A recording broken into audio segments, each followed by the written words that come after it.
En 1945, mientras los últimos ecos de artillería se apagaban sobre un Berlín en ruinas, miles de miembros de las SS se desvanecían entre la multitud de refugiados que huía hacia el oeste. Algunos terminaron frente a los jueces de Nuremberg.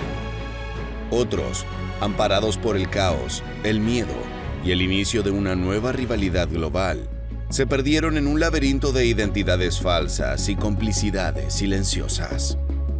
Y en esos meses turbulentos, un nombre comenzó a filtrarse en informes secretos. Odessa, una supuesta red clandestina capaz no solo de extraer nazis del corazón de Europa, sino de gestar desde las sombras un sueño imposible y perturbador: preparar el nacimiento de un cuarto Reich. La guerra ha terminado. El Tercer Reich de la Alemania nazi ha fracasado. Los responsables de los peores crímenes del Holocausto están escapando. Y la ayuda parece llegar de una siniestra organización establecida para asegurar el surgimiento de un nuevo imperio. La primavera de 1945 es un derrumbe en cámara lenta.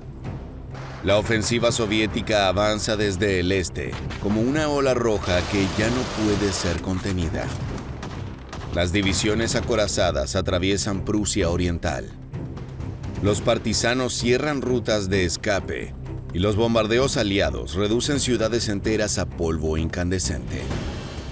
En Berlín, el búnker de Hitler se convierte en un mausoleo anticipado. Oficiales se disparan en los pasillos. Secretarias queman documentos durante horas.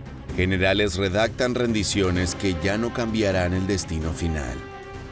Cuando la guerra termina, la necesidad de justicia se vuelve un imperativo moral.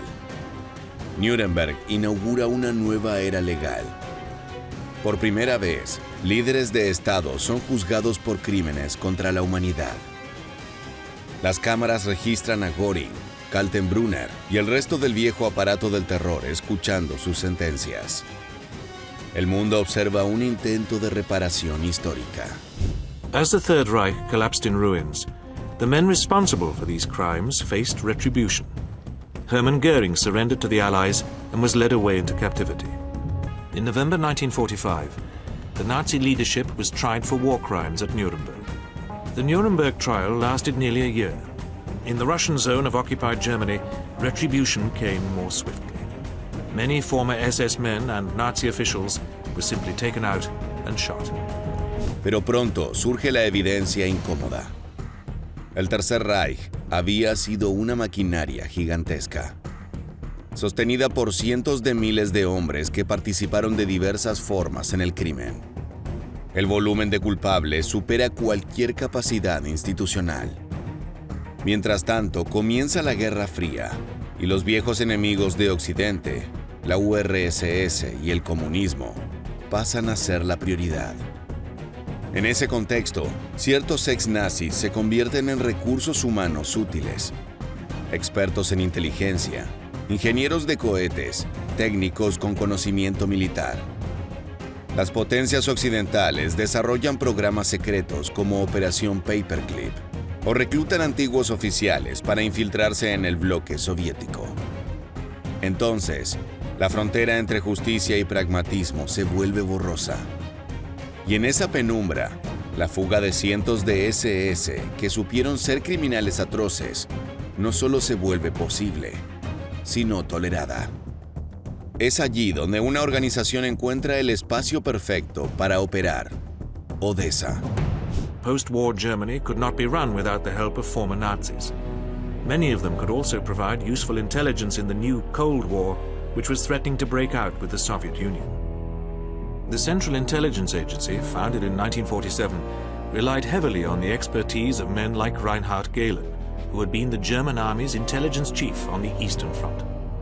El nombre Odessa aparece por primera vez en 1946 en informes de inteligencia estadounidenses.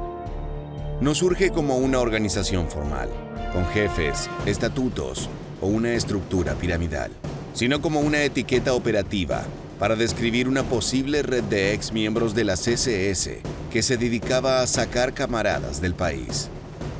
Pronto, el término es recogido y amplificado por Simon Wiesenthal, el célebre cazador de nazis que desde Viena rastrea a fugitivos por todo el mundo. Para él, Odessa es real, sólida, financiada y opera con contactos en embajadas, industrias, bancos y comunidades alemanas en el extranjero.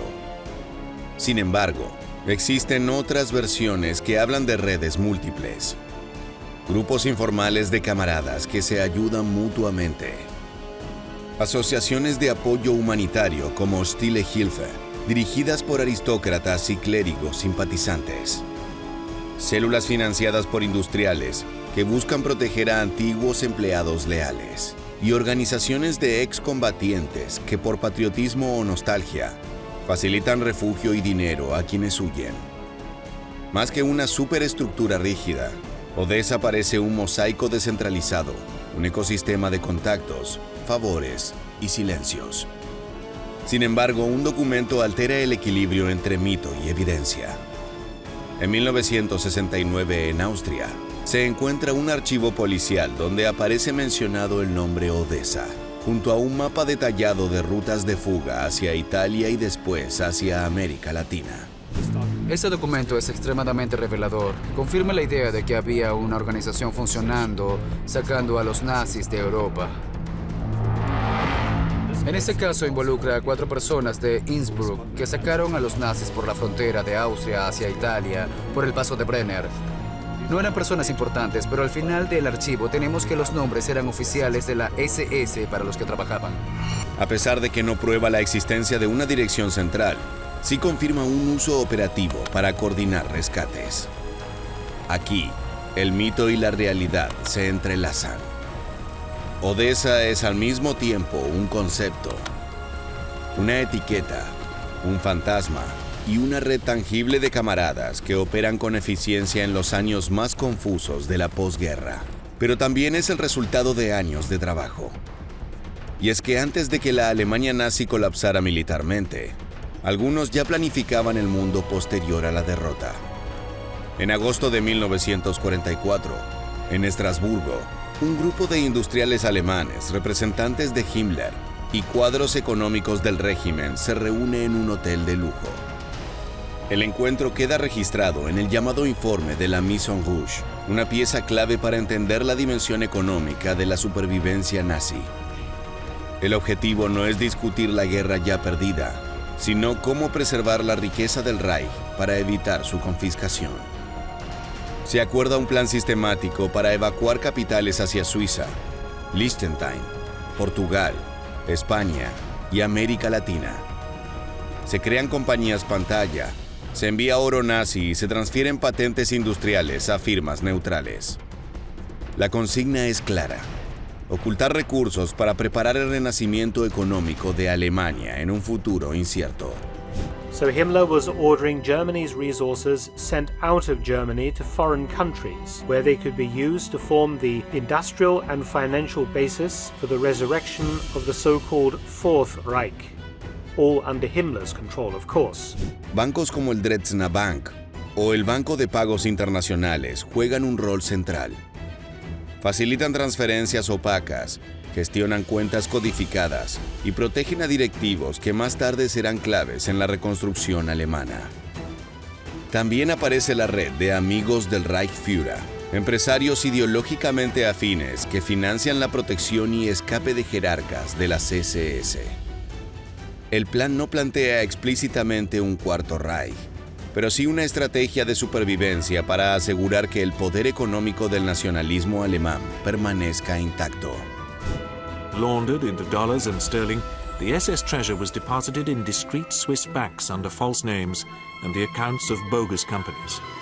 Así la pregunta permanece: ¿hasta qué punto la Alemania occidental de los años 50, que protagonizó un milagro económico, se benefició de capitales previamente ocultos gracias a estas operaciones clandestinas? A lo largo de los años 50 y 60, enormes flujos de capital regresan a Alemania desde bancos suizos, empresas en Argentina, fondos en Brasil y depósitos en España y Portugal. Junto con ese dinero regresan también viejos directivos, tecnócratas y expertos industriales que habían colaborado con el régimen nazi y que ahora encuentran un clima favorable para reintegrarse en la joven República Federal Alemana. Occidente necesita un aliado fuerte contra la URSS, y eso implica priorizar la estabilidad económica por encima de las purgas profundas. Paralelamente, el ejército alemán y los servicios de inteligencia incorporan a antiguos oficiales de la Wehrmacht e incluso de las SS, bajo la premisa de que su experiencia es invaluable ante la amenaza soviética. En los archivos desclasificados décadas después, la incomodidad es evidente. Estructuras enteras del nuevo Estado se construyeron sobre cuadros del viejo. En este contexto, el término Cuarto Reich emerge como una expresión cultural y política. A veces se usa para describir teorías conspirativas sobre un Reich clandestino escondido en la Patagonia.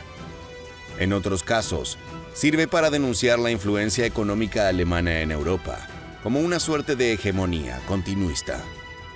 Pero más allá de exageraciones y la falta de certezas, el concepto señala una realidad inquietante. Aunque un Cuarto Reich organizado no existe, sí persisten redes de apoyo, capitales reciclados, continuidades ideológicas y estructuras administrativas que nunca fueron completamente desmanteladas. La mayoría de los oficiales alemanes niegan la existencia del grupo altamente organizado con financiamiento centralizado que describe la novela. Sin embargo, algunos hechos van más allá de toda disputa. 150.000 nazis fueron acusados de crímenes de guerra, pero solo 30.000 fueron juzgados, y menos aún fueron condenados. Ese es el legado más duradero de Odessa y de las redes paralelas de ex-nazis, la capacidad de garantizar que una parte del viejo orden sobreviviera, disfrazada, integrada y funcional en el mundo bipolar de la posguerra. Ahora bien, más allá del dinero y la complicidad, las rutas de escape conocidas como Radlines fueron el corazón operativo de Odessa y de redes afines. El viaje de un fugitivo solía comenzar en algún punto de Baviera o Austria, donde campesinos, guías de montaña y contrabandistas ofrecían sus servicios por tarifas elevadas. In Skorzenny's hands, the Ratlines became a highly efficient network based on a chain of safe houses manned by a maximum of 5 and a minimum of 3 people. The handlers knew of only 2 other shelters, the one from which the escapees came and the one to which they were going. Cruzar el paso del Brenner, esquivando patrullas aliadas, era la primera etapa hacia la libertad. En la frontera, ciertas iglesias y conventos jugaban un rol ambiguo. Algunos sacerdotes, movidos por un anticomunismo visceral, preparaban nuevos documentos. Otros simplemente no hacían preguntas. El refugio temporal solía encontrarse en pensiones discretas cercanas a parroquias, desde donde los fugitivos tomaban trenes hacia Génova. La ciudad portuaria era un nodo crucial. Allí, gracias a contactos dentro de la Cruz Roja Internacional, varios nazis obtuvieron pasaportes válidos con nombres falsos. Con esos documentos en mano, embarcaban hacia Argentina, Brasil, Uruguay o Siria. El caso más emblemático es el de Adolf Eichmann. Bajo la identidad de Ricardo Clement, trabajó primero como leñador en el Tirol. Luego viajó a Italia con la firma de un sacerdote como garantía y finalmente partió en barco desde Génova hacia Buenos Aires. El arquitecto del Holocausto obtuvo sus papeles con una facilidad que resulta escalofriante, ilustrando la eficacia de las Radlines y la magnitud de la ayuda recibida. Este mapa en realidad fue enviado por un informante desde Argentina. Él dibujó un mapa explicándonos cómo funcionaba la red. Sabemos que se escaparon de Alemania. Sabemos que viajaron desde Italia hasta Argentina. El asunto es cómo lograron cruzar la frontera hasta Italia sin que los atraparan. Y lo increíble es que este mapa nos muestra cómo los pasaron de contrabando a través del paso de Brenner hasta Génova. E incluso aparece un pequeño barco que se dirige a Argentina. La Iglesia no actuó como un bloque monolítico, pero sí existió una constelación de clérigos que, tras ver a Europa hundirse en el caos, priorizó combatir al comunismo incluso si eso implicaba proteger a criminales de guerra. Por lo tanto, los Red Lines fueron más que rutas geográficas. Se trató del resultado de intereses convergentes en un continente fracturado. The Vatican was another staging post for refugees, many of them former Nazis. A US State Department report made in 1947 and classified as top secret until 1984 named the Vatican as the single largest organization involved in the illegal movement of immigrants. Sudamérica se convirtió en el destino final de muchos fugitivos, por razones claras. Gobiernos autoritarios o conservadores, servicios de inteligencia poco escrupulosos, amplias comunidades alemanas y una fuerte corriente anticomunista. Argentina, bajo el liderazgo de Perón, ofreció oportunidades y discreción. Brasil, con su vasto territorio y redes industriales alemanas, brindó anonimato. Paraguay, con Stroessner al mando, se volvió un refugio legalizado para muchos ex-nazis. Chile, por su parte, recibió técnicos militares y especialistas en armas. Entre los casos más conocidos está el de Walter Rauff, creador de los camiones de gas móviles, quien vivió en suelo chileno durante décadas protegido por sectores militares. O Franz Stangl, comandante de Treblinka, que pasó por Siria antes de establecerse en Brasil, donde fue capturado recién en los años 60. También destaca Hans Ulrich Rudel, piloto de élite y símbolo del fanatismo nazi, quien se convirtió en enlace entre empresarios alemanes y gobiernos sudamericanos, especialmente en Argentina. No obstante, el caso más perturbador es el de Joseph Mengele, el ángel de la muerte. In the spring of 1949, Odessa ferried Mengele to Argentina and a rendezvous with Hans Ulrich Rudel. Rudel represented many German firms in Argentina. One of his clients was the Mengele family company, which manufactured agricultural machinery. Rudel knew that the Helmut Gregor he welcomed in Argentina was the war criminal Mengele. Tras su paso por Buenos Aires, se movió por colonias alemanas en Paraguay y terminó sus días ahogado en una playa de Brasil. Durante décadas, logró mantenerse siempre un paso por delante de los servicios secretos y de los cazadores de nazis, protegido por empresarios, médicos, agricultores y familias que lo escondieron sin dudar. Sudamérica fue refugio, base económica y, en ciertos círculos, incluso laboratorio para sueños residuales del nazismo. Las leyendas sobre bases secretas, submarinos en la Patagonia o experimentos clandestinos nacieron de ese clima ambiguo, donde fugitivos reales coexistían con mitos que crecieron a su alrededor. La historia de Odessa es un rompecabezas hecho de sombras. Criminales desesperados, industriales protegiendo fortunas, funcionarios occidentales dispuestos a perdonar a cambio de información, clérigos obsesionados con frenar al comunismo y sociedades latinoamericanas que aceptaron o simplemente ignoraron la llegada de esos hombres. Dentro de ese mosaico, Odessa funciona como una etiqueta útil para describir algo que existió, sin tomar una forma uniforme. Una red de camaradas, rutas de fuga, capitales escondidos y continuidades que sobrevivieron al derrumbe del Reich. Tal vez el Cuarto Reich no sea un estado oculto esperando su momento, sino la constatación de que las ideas, los intereses y los engranajes que alimentaron al Tercer Reich no murieron en 1945. Simplemente aprendieron a mimetizarse en el mundo que vino después. Así llegamos al final. Si te gustó este video, te esperamos en nuestra próxima entrega para seguir descubriendo la historia militar.